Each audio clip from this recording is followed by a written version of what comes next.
కానకాపల్లి జిల్లా పాయకరావుపేటలో టీడీపీ జనసేన నేతల మధ్య ప్రోటోకాల్ వివాదం రాజుకుంది.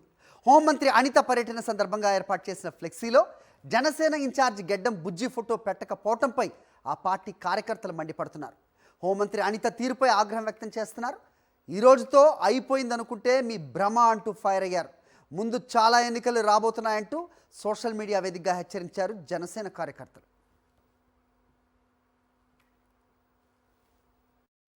మా పెంటగూడ గ్రామంలో పలు అభివృద్ధి కార్యక్రమాల శంకుస్థాపన కార్యక్రమం స్థానిక టీడీపీ నాయకులు నిర్వహించారు. దీనికి గౌరవ హోంమంత్రి వర్యులు మంగళపూడి అనిత గారు శంకుస్థాపన చేశారు. మరి ఈ కార్యక్రమంలో మా నాయకులు, మా అధ్యక్షులు పాయకరావుపేట నియోజకవర్గ ఇన్ఛార్జ్ అయిన శ్రీ గెడ్డం బుజ్జి గారి ఫోటో పెట్టలేదండి. మరి సాక్షాత్తు నియోజకవర్గ నాయకుడైన గెడ్డం బుజ్జి గారి ఫోటో లేకపోతే మరి మా స్థానిక కూటమి ప్రభుత్వంలో మా జనసేన నాయకుల పరిస్థితి